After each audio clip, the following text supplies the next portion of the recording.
now we are going to start a new chapter in a computer safety and a security, जो कि आपका 6th class का topic है, लेकिन ये सभी के लिए बहुत इंपॉर्टेंट है। ये कंप्यूटर सेफ्टी है ना सिक्योरिटी। अगर आप इंटरनेट यूज़ करते हो और अगर आप सिस्टम यूज़ करते हो यानी इलेक्ट्रॉनिक डिवाइस जैसे लैपटॉप है, फोन स्मार्टफोन्स हैं या डेस्कटॉप वगैरह यूज़ करते हो, तो आपको उसमें कंप्यूटर सेफ्टी और सिक्योरिटी का भी विशेष ध्यान रखना पड़ता है। तो इस टॉपिक के अंदर इसी से रिलेटेड ये सारी इन्फॉर्मेशन है, इन्हीं के बारे में हम पढ़ेंगे। तो आपने रिसेंटली अगर देखा होगा कि हमारे जब कंप्यूटर हम यूज़ करते हैं तो कुछ समय के बाद वो स्लो हो जाता है, हैंग करने लग जाता है, हमारे फ़ोन में भी। तो ये जैसे हमारा ह्यूमन बॉडी होती है वो भी किसी न किसी वायरस की वजह से इन्फेक्टेड होती है, जो कि अब रिसेंटली भी वायरस मार्केट में है इस समय। उसी की वजह से हमारी बॉडी इफेक्ट करती है। इसी तरीके से कंप्यूटर में भी वायरसेस होते हैं जो कि आपको कंप्यूटर को इफेक्ट करते हैं, और किस तरीके से क्या होते हैं उनके बारे में हम डिटेल में पढ़ेंगे। सबसे पहला है हमारा मालवेयर्स। तो मालवेयर्स जो है हमारा मिलीशियस सॉफ्टवेयर, यानी कि मिलीशियस में से हमारा MAL निकला है और सॉफ्टवेयर में से WARE निकला है।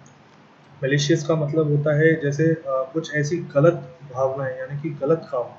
ठीक है, a software is known as malwares if it is created with a malicious intention. यानी कि ये एक सॉफ्टवेयर ही होता है मालवेयर्स जो कि इस मतलब माध्यम से बनाया गया है या इस मकसद से बनाया गया है कि हमें दूसरे को नुकसान पहुंचाना ही पहुंचाना है या उसकी चीज़ों को हमें चुराना है। यानी गलत इंटेंशन से ये सॉफ्टवेयर बनाया गया है। ये भी एक ह्यूमन के द्वारा ही बनाया गया सॉफ्टवेयर है, जो कि बहुत ही प्रोफेशनल लोगों के द्वारा क्रिएट किया गया है। ठीक है, मालवेयर्स जो है आपके कंप्यूटर के अंदर एंटर कर जाते हैं, जो आपकी जो नॉलेज है, जो आपके यूजर्स नॉलेज को बिना उसको बताए उसकी कंप्यूटर में से उसकी जो जानकारी है जैसे मनी है, टाइम है, डेटा सोर्सेज हैं, उन सबको वो चुरा लेता है और वो ट्रांसफर कर देता है दूसरे को। तो मालवेयर्स को भी अलग अलग कैटेगरी में टाइप्स में डिवाइड किया गया है। जैसे मालवेयर्स वायरस होते हैं, ट्रोजन्स होते हैं, वॉर्म्स हैं, एडवेयर और स्पाईवेयर। अब उनके बारे में हम डिटेल में पढ़ेंगे। उसके बाद सबसे पहले हम देखते हैं कि सिम्टम्स ऑफ अ मालवेयर। ये कैसे पता चलता है कि आपके कंप्यूटर में वायरसेस हैं या नहीं है। सबसे पहले आपका जो सिस्टम है बड़ा ही स्लो चलने लगेगा, कभी भी स्टार्ट हो जाएगा, कभी भी ऑन हो जाएगा, एप्लीकेशन अपने आप खुलने लग जाएंगी, जो ड्राइव होते हैं डी ड्राइव, सी ड्राइव, वो आपको मिलेंगे ही नहीं। ठीक है, और मल्टीपल डिस्क बनने लग जाएंगी, मल्टीपल फाइल्स क्रिएट होने लग जाएंगी। ठीक है, तो ये आपके कुछ सिम्टम्स हैं जिसकी वजह से पता चलता है कि आपके जो फ़ोन या फिर आपके लैपटॉप में इस तरीके के वायरस मालवेयर्स का होना है। जैसे मैसेज पॉपअप कर जाता है, जैसे अगर मेरे सिस्टम पर जो एक मैसेजेस है, जैसे आप देख रहे हो यहाँ पे थ्रेट फाउंड, यानी कि ये मेरे इसमें आया है जब मेरे अगर पेन ड्राइव या कोई चीज़ मैंने लगाई है तो इसके अंदर भी मैसेज आया है, तो मेरे सिस्टम ने इस चीज़ को मुझे इंडिकेट किया है कि आपके सिस्टम में भी इस तरीके से कोई थ्रेट है। उसके बाद आपके इंटरफेस यानी कि वही हैंग होने लग जाता है। ये सारी चीज़ें आपके ऊपर डिपेंड करती हैं। उसके बाद आता है वॉर्म्स। अब मालवेयर्स की एक कैटेगरी है वॉर्म्स, उसके बारे में पढ़ेंगे। ये एक ऐसे टाइप का है जिसको एक कंप्यूटर से दूसरे कंप्यूटर में जाता है। ठीक है, ये इसलिए डिज़ाइन किया गया है ताकि जो लोगों की जो फाइल्स हैं उनको वो मल्टीप्लाई कर देता है, यानी कि डबल कर देता है। एक फाइल पहले से सेव थी उसको फिर डबल कर देगा, डबल का ट्रिपल कर देगा। ये आपकी स्पेस को घेरता है।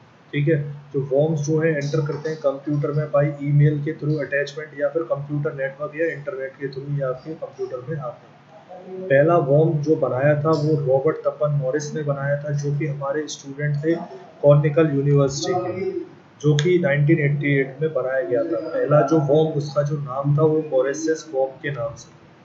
उसके बाद दूसरा मालवेयर है स्पाईवेयर। स्पाईवेयर जो था ये जैसे आप नेट वगैरह चलाते हो तो उसके थ्रू ये डाउनलोड होता था, और डाउनलोड होने के बाद ये आपके कॉन्फिडेंशियल फाइल जैसे पासवर्ड है, क्रेडिट कार्ड का नंबर है और आपका डेबिट कार्ड का नंबर है, ये सारी चीज़ें आपके वहाँ से चुरा के और किसी दूसरे को ये सेल कर देता है। ये आपके क्या है, ट्रोजन है। ठीक है, स्पाईवेयर से।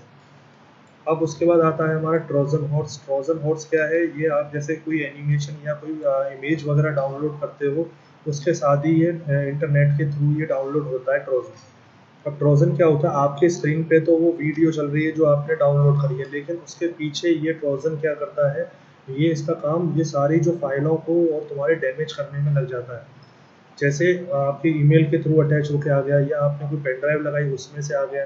ठीक है, तो इस ये जो मालवेयर है ट्रोजन हॉर्स, ये क्या करता है, आपकी जो पूरी सारी सिस्टम है उसको वो हैंग करा देता है और पूरी वर्क पूरे सिस्टम को पूरा शफल करने लग जाता है।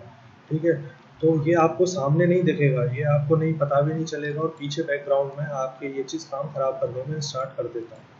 उसके बाद हमारे एडवेयर्स आते हैं, जो आप किसी टॉपिक के ऊपर जब सर्च करते हो कहीं पे, तो नीचे ऐड पॉपअप होते रहते हैं, एडवर्टाइज होते हैं। तो कुछ ऐसे ऐड भी होते हैं उसमें, जो कि उसमें इस तरीके से वायरसेस कंटेन होते हैं। जब आप उन एडवर्टाइजमेंट को क्लिक कर देते हो, जो कि आपके यूज़ के भी नहीं है, तो तब उसके बाद वो आपके डाउनलोड हो जाते हैं पूरे एडवेयर आपके सिस्टम के अंदर, और वो भी सेम काम अपना स्टार्ट कर देते हैं इन्फेक्ट करना आपके सिस्टम को। उसके बाद होते हैं मालवेयर की कैटेगरी है वायरस। वायरस भी एक मालवेयर सी है जो आपकी फाइलों को कॉपी करता है मल्टीपल और स्प्रेड कर देता है पूरे कंप्यूटर के अंदर, डुप्लीकेट बनाता जाता है। यानी कि आपने एक सॉन्ग को आपने सेव किया था, थोड़ी देर बाद अगर आपके अंदर वायरस है तो वो सॉन्ग वो बन जाएंगे, 3 बार कॉपी हो जाएगा। ठीक है, ये फैलता है एक जगह से दूसरी जगह, जैसे हमारे ह्यूमन बॉडी में अगर जो बीमारी है वो फैलती है वायरस, ऐसे ही कंप्यूटर में भी वायरस एक कंप्यूटर से दूसरे कंप्यूटर में फैलता है। ठीक है, पहला जो कंप्यूटर वायरस जो बनाया था वो साइंटिस्ट थे फ्रेडरिक कोहेन, 1983 में इन्होंने बनाया था। अब कुछ ऐसे माध्यम हैं जिनके थ्रू वायरस आता है। पहला है रिमूवेबल स्टोरेज डिवाइस, जैसे CD, DVD, pen drive, hard disk. ये सारी क्या है, जब आप अपने सिस्टम से कनेक्ट करते हो तो ये पहले भी किसी दूसरे सिस्टम में लग के आए होते हैं। आपने कहीं से कोई फोटो या फिर कोई मूवी ली, तो पहले मैंने डाउनलोड करी और आपको पेन ड्राइव दे दी कि ये अपने सिस्टम में डाल दीजिए। अगर मेरे सिस्टम में अगर वायरस है तो वो उस पेन ड्राइव के थ्रू आपके फ़ोन में भी या आपके लैपटॉप में भी आ जाएगा। उसके बाद दूसरा है file download from the internet. जैसे आप इंटरनेट से आप डाउनलोड करते हो तो उसके थ्रू भी आपके सिस्टम में वायरस आने की संभावना होती है। फिर होता है ईमेल अटैचमेंट। ईमेल जो आपके आते हैं उनके थ्रू भी जो वायरसेस हैं वो अटैच होकर आते हैं। उसके बाद आते हैं types of a computer viruses, यानी कि कंप्यूटर में जो वायरसेस होते हैं वो किस किस तरीके से होते हैं और उनके क्या टारगेट होते हैं। रेसिडेंट और नॉन रेसिडेंट। रेसिडेंट जो वायरस होते हैं वो आपके सबसे पहले ऑपरेटिंग सिस्टम में एंटर करते हैं, आपके लैपटॉप या कंप्यूटर में उसे एंटर करते हैं। उसके बाद वो रैम के साथ अटैच कर जाते हैं रेसिडेंट वायरस, और उसके बाद वो आपके सिस्टम को पूरा बंद कर देते हैं और पूरी तरीके से इन्फेक्ट कर देते हैं। नॉन रेसिडेंट वायरस ऐसे होते हैं, ये आपके ऑपरेटिंग सिस्टम में जाते तो हैं लेकिन ये रैम के साथ अटैच नहीं होते। रेसिडेंट जो वायरस जो होते हैं वो आप सिस्टम बंद भी कर दोगे तो भी वो अपना पीछे काम कर रहे होते हैं आपके सिस्टम में। लेकिन नॉन रेसिडेंट वायरस जो होते हैं वो आपके सिस्टम में जब आप ऑफ कर दोगे तो वो काम करना बंद कर देते हैं। तो ये आपका मेनली डिफरेंस है आपका नॉन रेसिडेंट और रेसिडेंट वायरस में। फाइल वायरसेस, जो भी आपकी फाइल क्रिएटेड हो गई हैं वो वायरसेस से कंटेंट हो जाते हैं।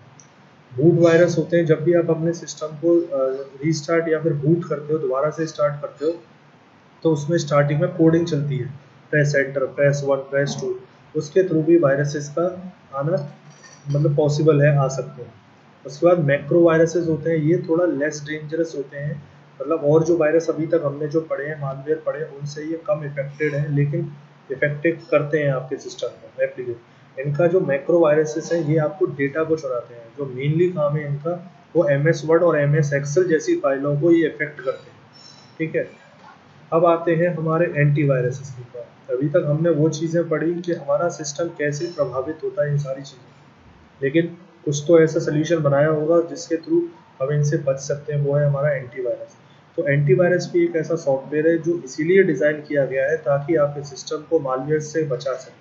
मालवेयर से यानी कि वायरसेस से, आपके और ट्रोजन हॉर्स से, इनसे वो सस्पिशियस एक्टिविटी से आपको इन्फेक्टेड होने से बचा सके। आपकी फाइलें, आपकी कॉन्फिडेंशियल जो पासवर्ड है, credit card number, ATM number, जो भी आप यूज़ करते हो, आपकी मूवीज़, आपकी सब कुछ जो भी डॉक्यूमेंटेड है उनको वो सेव रख सके।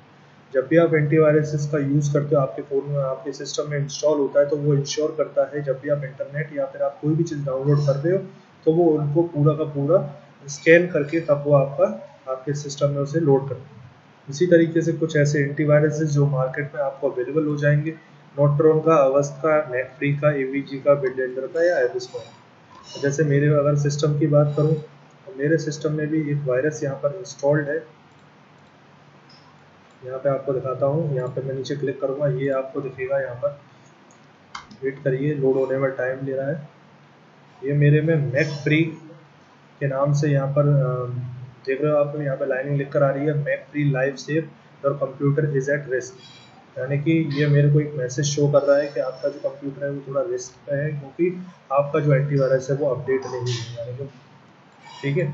तो इस तरीके से आपके एंटीवायरस आपका इंस्टॉल होना ज़रूरी है। उसके बाद इंश्योर करिए आपका कुछ ऐसे मेजरमेंट, जब आप वायरस अटैक हो रहे हैं तो आपको क्या कर सकते हो इसकी वजह से आपका जो वायरस से इफेक्ट ना हो आपका। तो आपको एंटीवायरस इंस्टॉल करना चाहिए जो पावरफुल हो, और आपके एंटीवायरस को रेगुलरली अपडेट करना चाहिए, उसके जो मैंने नहीं किया, सॉरी फॉर दैट, और मैं उसको ज़रूर अपडेट करूँगा आपकी इस वीडियो के बाद।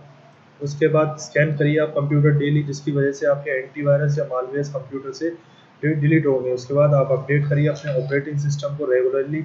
आप प्रोटेक्ट कर सकते हो अपने कंप्यूटर को विद पासवर्ड्स, ठीक है। और पासवर्ड को आप डेली बेसिस पर या कुछ वीक के बाद उसे आप चेंज करते रहिए।